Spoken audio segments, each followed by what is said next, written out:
diri kita, ibadah kita, bagaimana sikap kita, bagaimana reaksi kita, respon kita dan lain sebagainya. Yang di luar kendali kita ini adalah seluruh elemen luar, ya, termasuk misalkan cuaca. Keadaannya sedang mendung gitu kan. Lah kita terlalu fokus terhadap ini. Akhirnya apa? Kita kecewa.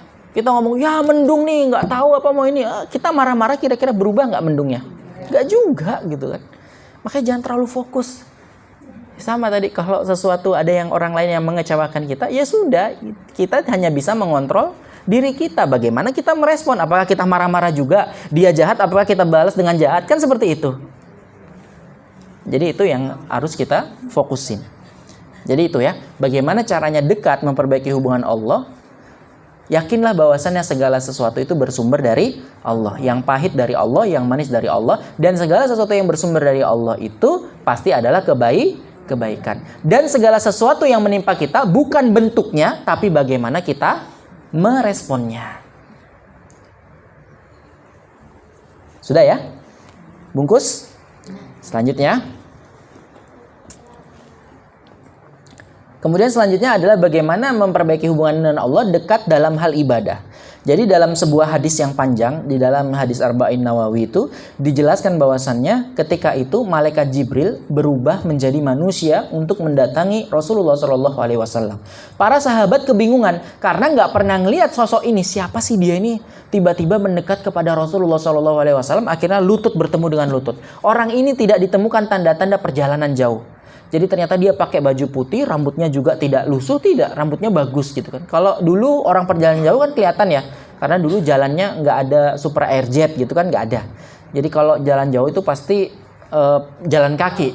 Sementara orang ini nggak pernah kelihatan, tapi tiba-tiba kemudian tidak ada tanda-tanda juga dia sedang melakukan perjalanan jauh. Tapi tiba-tiba mendekati Rasul kemudian bertanya. Di antara pertanyaan itu adalah ahbirni anil ihsan. Kabarkan kepadaku apa itu ihsan. Kemudian dijawab oleh Rasulullah SAW, anta'budallah ka'annaka tarahu fa illam takun tarahu innallaha yarab. Ahsantum katanya. Wah, para sahabat makin bingung. Ini orang nanya tapi membenarkan, siapa sih dia wahai Rasulullah? Ketika orang itu pergi baru mengatakan, Rasul mengatakan, tahukah kamu siapa dia? Dia adalah malaikat Jibril. Ternyata malaikat Jibril ini nanya untuk kemudian mengabarkan kepada para sahabat yang ada di sana. Pertanyaannya apa? Tentang Islam, tentang iman, dan tentang ihsan. Dan yang akan kita bahas adalah ihsan dalam hal kaitannya ini dekat. Apa itu? Anta'budallah ka'annaka tarahu. Hendaklah kamu menyembah Allah seolah-olah kamu melihat Allah. Kayak sebelum sholat itu ya, dibuat sebuah keadaan gitu. Mukenahnya yang udah 2 bulan nggak diganti gitu kan. Pakai yang bagus, kalau bisa pakai parfum, wangi-wangian. Makanya ada kalau majelis zikir itu biasanya tasbihnya diisi parfum. Supaya apa? Supaya membuat keadaan. Jadi kalau di Saudi sana, di sini juga sudah sering ya, kalau terutama yang biasa sama habaib, itu ada sebuah menyan ya. Padahal itu bukan menyan, itu tuh sebuah gaharu yang dibakar, biasanya diputerin supaya apa? Ruangannya wangi. Sehingga apa? Ketika ruangan wangi, kita kan enak zikirnya kan, seperti itu ya. Itu maksudnya. Jadi anta'budallah ka'annaka tarahu. Menyembah Allah seolah-olah kita melihat Allah. Gimana caranya melihat Allah? Ya kalau saya sih gampangnya ketahui apa yang kita baca. Mulai mempelajari alhamdulillah segala puji li bagi Allah, ya Allah Rabbi Tuhan al-alamin semesta alam. Sehingga kita baca alhamdulillahirabbil alamin arrahmanirrahim. Kita tahu artinya gitu. Kalau nggak bisa gitu ya tadi dengan keadaan-keadaan yang baik, dengan tumak ninah, sehingga kita seolah-olah melihat Allah. Ketika ruku, ketika sujud, kita membuat perumpamaan Allah sedang berada di hadapan saya. Saya minta sama Allah, ya Allah, saya merukukan ya Allah, saya sujud ya Allah, merendahkan tujuannya adalah apa? Saya ini hina ya Allah, Engkau yang maha mulia. Gitu.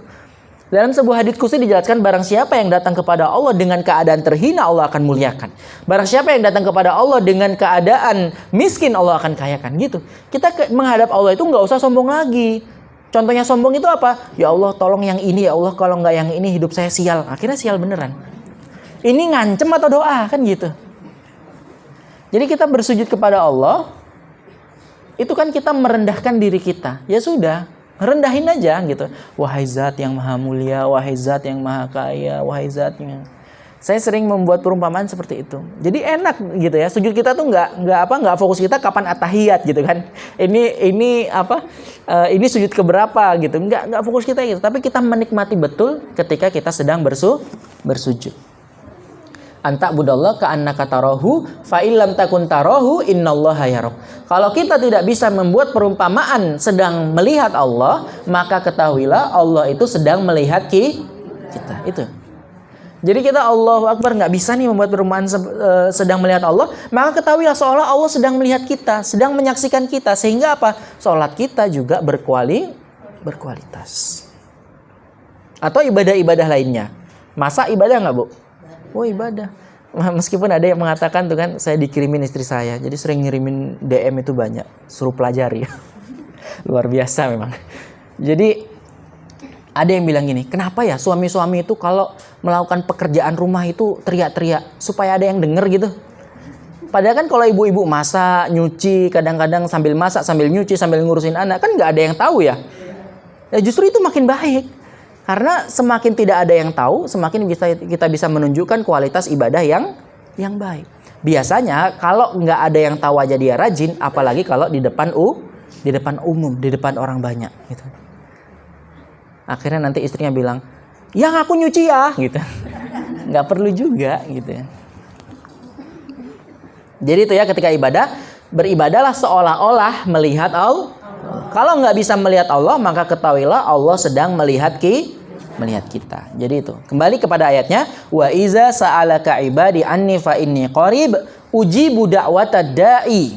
Allah menijabah doanya orang yang berdoa. Maka yang kedua adalah bagaimana cara memperbaiki hubungan dengan Allah adalah berdoa. Cuma permasalahannya kita harus luruskan apa itu doa. Doa itu adalah aktivitas yang munajat seorang makhluk dengan sang holik. Jadi doa itu adalah aktivitas munajat seorang makhluk dengan sang holik. Seorang ciptaan dengan pencipta. Seorang hamba dengan Tuhan. Itu doa. Maka ketika doa ada adabnya. Ya kan? Makanya ketika berdoa itu ada adabnya. Salah satunya adalah memperbanyak istighfar, bersolawat. Jadi solawat itu adalah tawassul kita, wasilah kita gitu kan. Atau wasilah itu juga diperkenankan melalui amal soleh dan lain sebagainya. Maka diperhatikan adabnya. Bagaimana kita berdoa. Makanya ada adab itu, doa juga itu menghadap kiblat. Kan seperti itu. Ada juga yang mengangkat tangan. Ini saya kasih tahu ya, ada beberapa hadis tentang mengangkat tangan. Ternyata yang doanya mengangkat tangan itu adalah yang gini, yang nyambung. Tapi kalau doa istisqa baru kemudian angkat tangannya sampai gini. Makanya saya bilang sama orang yang curhat itu, Bu, ibu ini lebih banyak ngeluhnya atau doanya? Karena kadang-kadang orang ini ngeluhnya, doanya 5 menit, ngeluhnya 5 hari gitu kan. Jadi lebih banyak ngeluhnya. Saya tanya, ibu sudah doa kayak doanya Rasul nggak istisqa? Gimana itu? Ngangkat tangan kayak gini? Belum pernah Ustaz. Iya, nangis-nangis sudah di mana-mana. Tapi kemudian doa sampai serius gitu belum pernah gitu kan. Kayak coba doa kayak gitu, Bu. Saya nggak tahu tuh dipraktekkan atau enggak.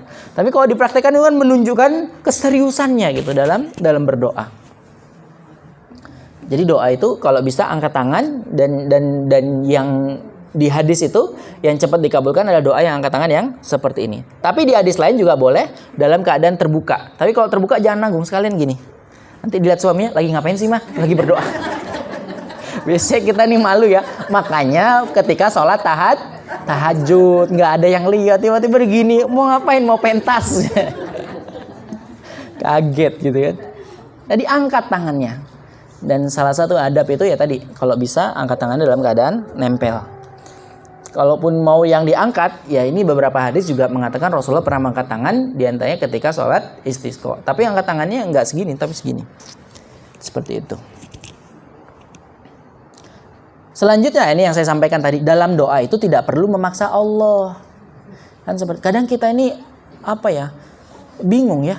Allah itu Tuhan, makanya saya dijelaskan di awal doa itu adalah aktivitas munajat seorang makhluk dengan sang holik.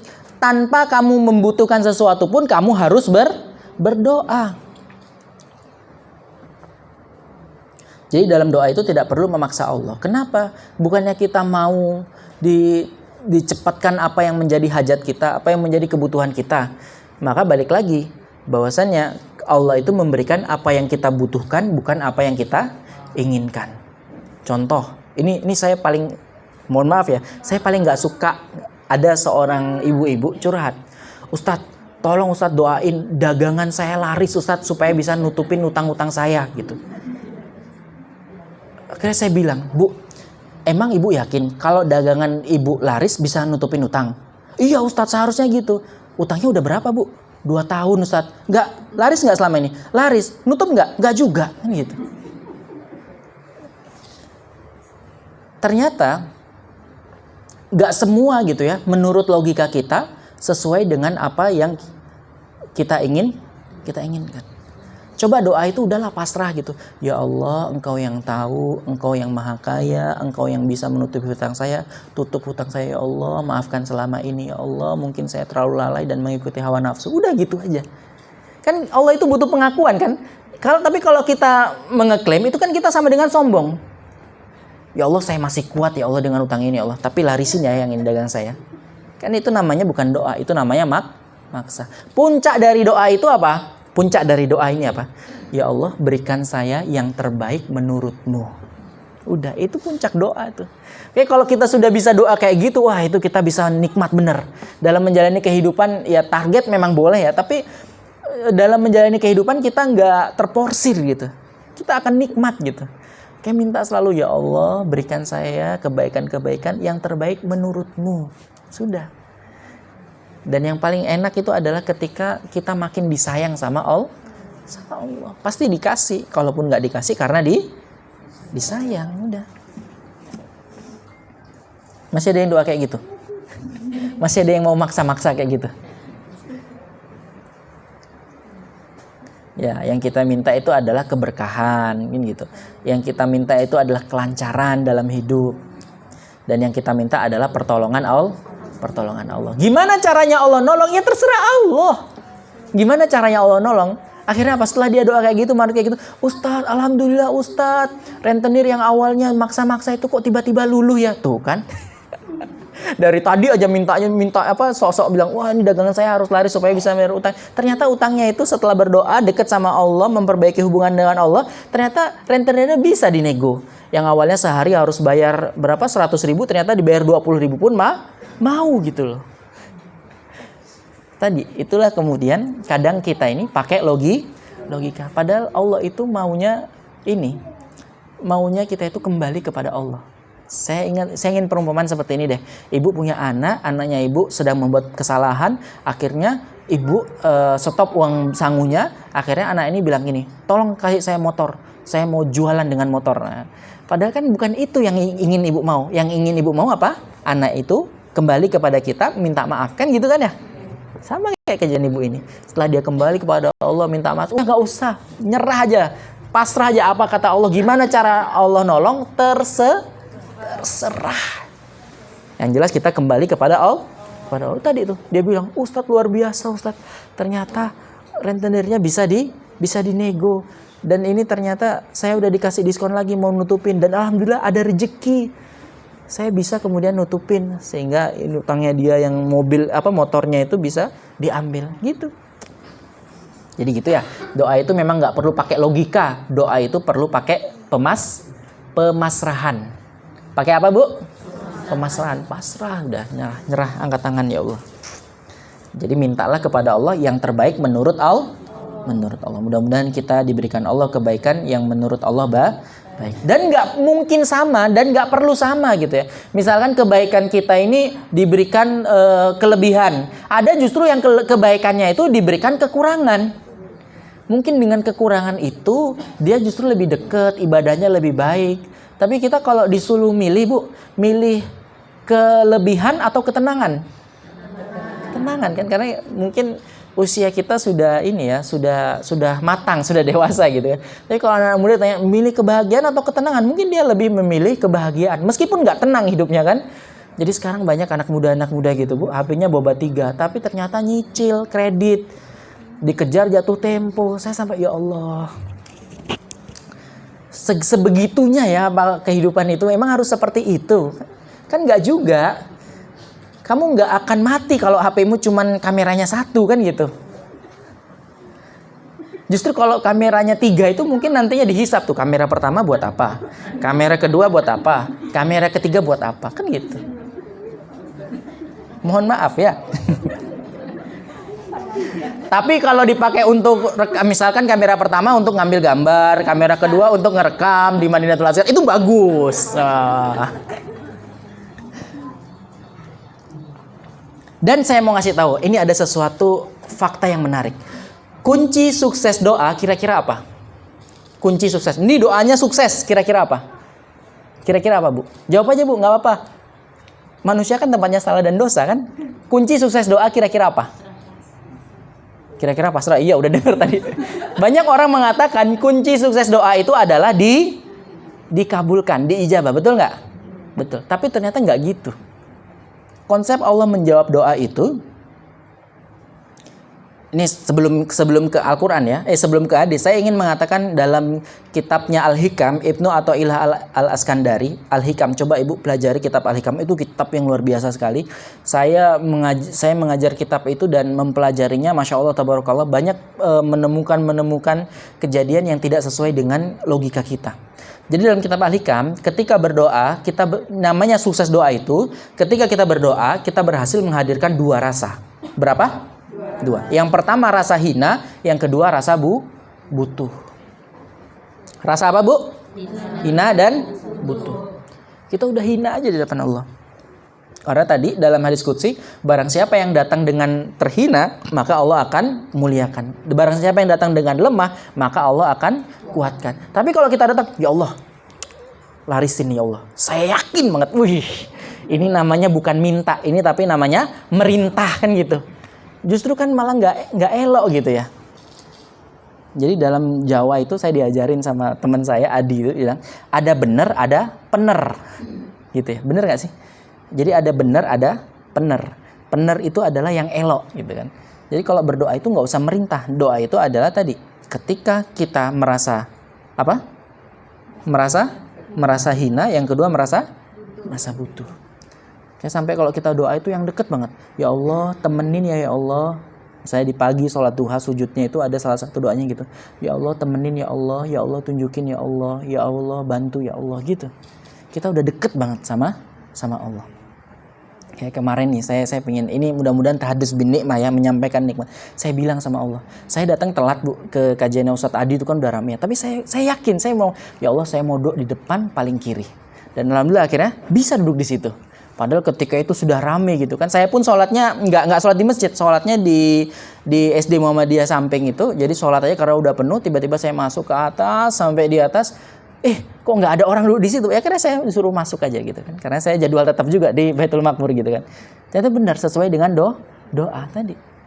Kadang kita nih untuk punya cita-cita aja nggak mau gitu kan. Bener nggak? Saya pernah nyampaikan tuh kan. Siapa yang hari ini sudah berdoa haji? Nggak ada. Ya kan kita doa aja nggak mau gitu loh. Padahal kan dijelaskan uji budak watadai izadaan. Allah itu mengijabah doanya hambanya ketika mereka berdoa. Kadang permohonan itu saya nggak terlintas dalam pikiran kita. Padahal disuruh untuk minta. Kapan diberangkatkan ya terserah Allah. Waktu yang terbaik, keadaan terbaik, dan kondisi terbaik. Udah, kita mintanya gitu aja. Nah, masuk. Kunci sukses doa itu bukan diijabah, bukan dikabulkan. Kenapa? Karena Allah dalam 3 hadis yang saya kumpulkan menjadi satu, Allah menjawab doa itu melalui 5 jalan. Ada yang pertama minta langsung dikasih. Minta A langsung dikasih A. Itu golongan pertama. Golongan kedua, ketika seorang hamba berdoa, ada yang minta A tapi nggak dikasih sama Allah A, dikasih sama Allah C. Karena apa? C lebih baik untuk dia. Itu yang kedua. Yang ketiga, ada orang minta A tapi nggak langsung Allah kasih, Allah tunda sampai kemudian dia pantas mendapatkan yang A. Allah pengen lihat nih, serius nggak dia minta doa. Jangan-jangan setelah dikasih dia tambah jauh. Ada jamaah yang rajin ya, sholat 5 waktu, sholat di depan, dia di saf awal terus. Tapi ketika sudah rame gitu kan, nggak pernah lagi muncul sholat di sop awal kan gitu. Itu malah kemudian masalah sebenarnya. Jadi masalah itu adalah sesuatu yang membuat kita jauh dari Allah. Sukses adalah apa? Sesuatu yang membuat kita dekat dengan Allah. Intinya itu. Ada berapa tadi? Ada 3. Ada juga orang yang berdoa ketika berdoa tidak diijabah di dunia, namun doanya itu diijabah di akhirat dan itu dijadikan sebagai pemberat timbangannya di yaumul mizan. Jadi di riwayat itu sampai ada sahabat yang kemudian terheran-heran. Ya Allah, dari mana aku dapat amalan sebanyak ini? Perasaan di dunia saya nggak begitu-gitu amat, ibadahnya biasa-biasa aja. Ternyata dijawab sama Allah apa? Itu semua doa-doamu di dunia yang tidak aku kabulkan dan aku jadikan sebuah timbangan di yaumul mizan, di akhirat. Maka doa itu adalah sesuatu yang tidak sia-sia, nothing tulus gitu kan istilahnya. Gak ada yang sia-sia, doa aja. Dan juga ada doa itu yang kemudian tidak diijabah, namun doanya itu bisa menghilangkan kemudorotan, bisa menghilangkan yang namanya bala atau namanya musibah. Jadi misalkan dia ditakdirkan hari ini, mohon maaf, ditakdirkan hari ini kecelakaan, gara-gara doanya kemudian Allah jadi dalam kodok dan kodar itu ada yang bisa, yang ketetapan yang nggak bisa dirubah, ada yang kemudian bisa dirubah gitu. Salah satunya adalah melalui doa. Tidak ada yang bisa melewati qadar Allah kecuali adalah doa. Maka doa. Jadi itu ya. Jadi kunci sukses doa itu bukan dikabulkan. Makanya kita kalau berdoa nih, mudah-mudahan lebih istiqomah. Mudah-mudahan lebih menikmati. Kenapa? Karena kita sudah tahu bahwasannya kunci sukses doa bukan dikabulkan. Apa kunci sukses doa? Ketika kita berhasil merasakan yang namanya menghadirkan 2 rasa, yaitu rasa hina dan rasa butuh. Udah, nikmatin Bu. Kehinaan itu dinikmatin. Kepada siapa lagi coba? Misalkan suaminya itu mohon maaf nggak ada waktu buat ngobrol gitu ya. Padahal sunnah Nabi itu adalah pillow talk gitu kan. Saya walaupun ngantuk-ngantuk, ngomong aja. Tapi saya merem gitu. Jahat banget ya. Tapi harus pillow talk gitu kan. Misalkan susah ngomong gitu kan, akhirnya apa? Ya tadi ngomong ke Allah gitu kan. Banyakin ngomong karena ibu-ibu itu mohon maaf dalam sehari itu jatah kuota katanya itu berapa? 17.000 sampai 20.000. Nah suami itu ngomongnya itu cuma 7.000 kata. Makanya harus ada kewajaran ketika misalkan suaminya itu kalau ngobrol lebih pasif, itu wajar gitu kan. Jadi ibu yang lebih banyak ngomong. Nah kalau tidak, tadi alihkan kuota bicara kita itu dengan cara apa? Dengan cara bermunajat kepada Allah. Udah ngomong semuanya di hadapan Allah Subhanahu wa ta'ala. Gak enak Ustadz, gak 2 arah. Nanti ada yang nyaut malah. Jadi saya ini cerita nyata Bu ya. Saya ketika di pesantren, saya kan ya sholat tahajud lah ya. Sholat tahajud. Pas saya benar-benar khusyuk gitu kan. Kul a'udzu birabbin nas. Ya kan saya tahu artinya, ya Allah, katakanlah aku berlindung kepada Tuhannya manusia, Malikin Nas, Raja manusia, Ilahin Nas, dari sembahan manusia, min syarril waswasil khannas. Itu saya baca dan benar-benar pakai hati gitu kan. Dari kejahatan bisikan-bisikan setan. Ada yang jawab, bohong gitu. Saya tambah, ya Allah, gini amat sih. Saya beneran ini Bu, ini kisah nyata, wallah saya cerita ini. Akhirnya saya bilang, kamu dengar nggak tadi ada yang bilang bohong? Enggak. Oh, memang berarti benar nih. Karena pas ngomong min syarril waswasil khannas, dari bisikan setan yang membisikkan ke dalam dada-dada manusia, allazi yuwaswisu fi sudurin nas kan gitu. Dia bilang bohong. Setannya dengar. Jadi kadang kita tuh curhat, ya udah kita yang membuat perumpamaan seolah-olah melihat Allah. Baik.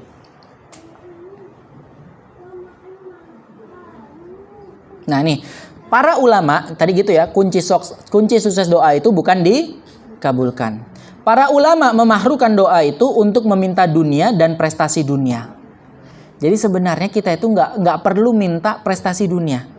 Karena apa? Karena kalau kita minta prestasi dunia, biasanya nanti di akhirat tidak diberikan.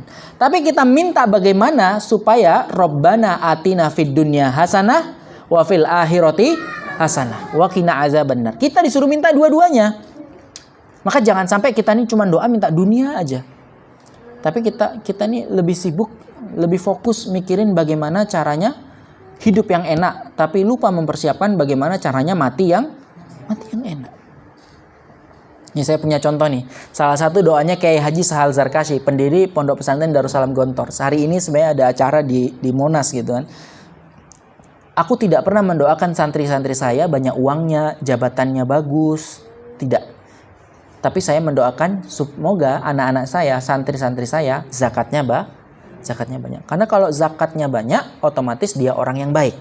Kalau zakatnya banyak, otomatis dia pasti memiliki harta lebih daripada satu haul. Satu haul itu berapa? 1 tahun.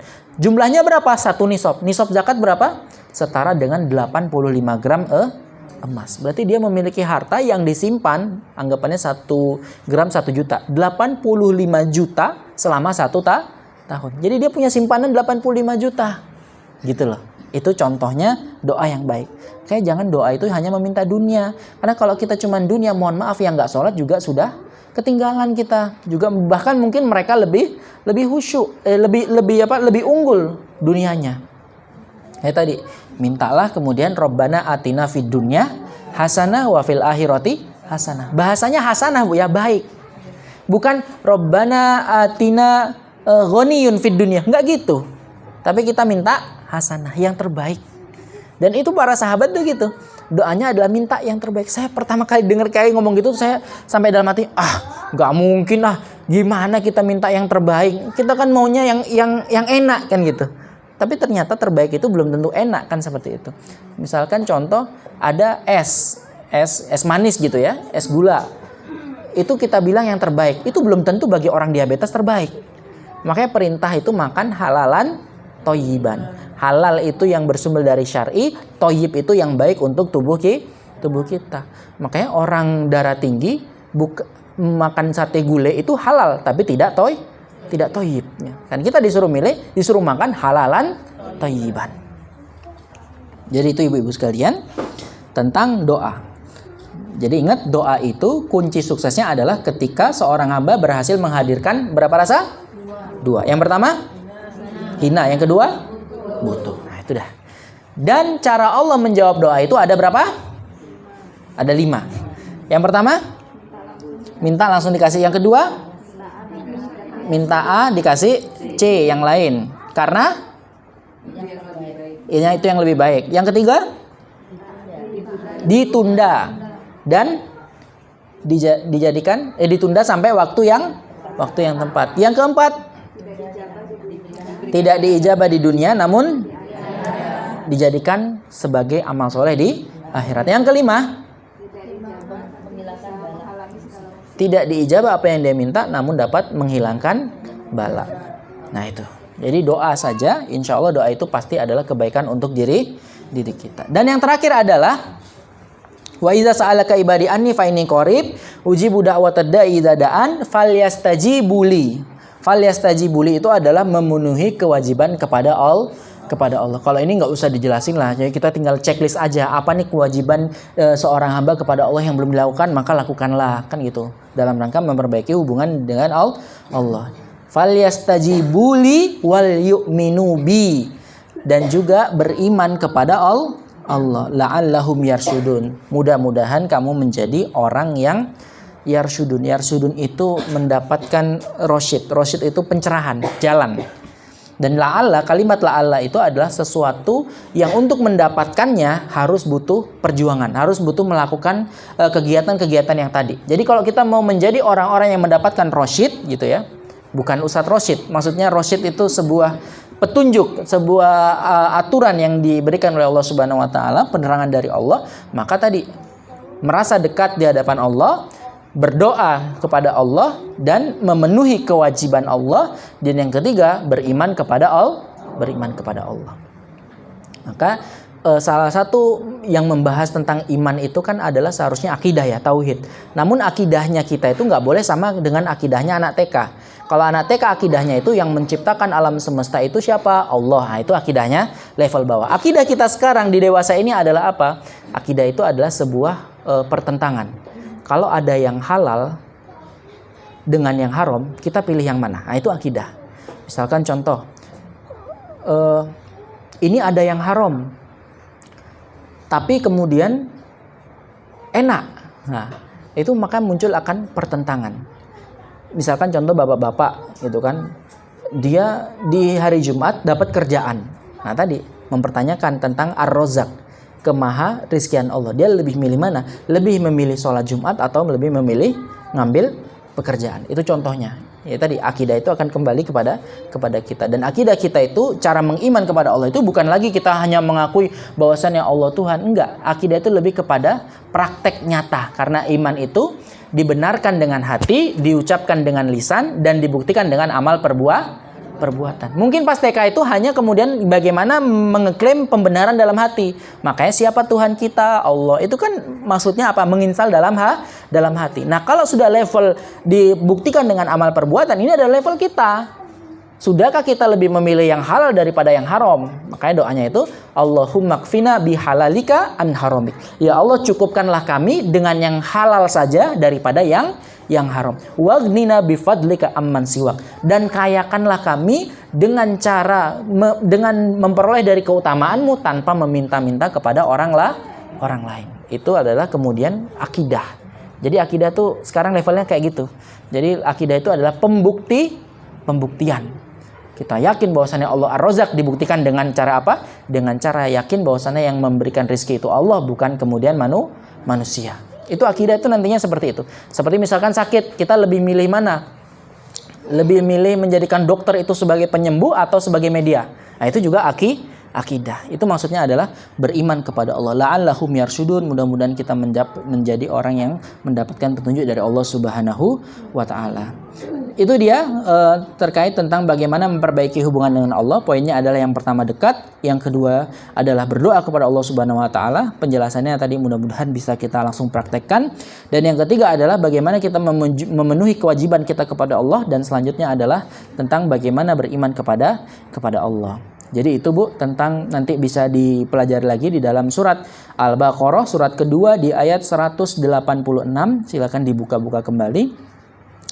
Jika ada benarnya datangnya jika ada benarnya datang dari Allah Subhanahu wa taala, jika ada salahnya saya mohon maaf.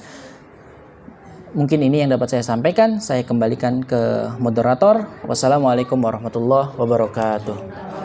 Oh, langsung doa.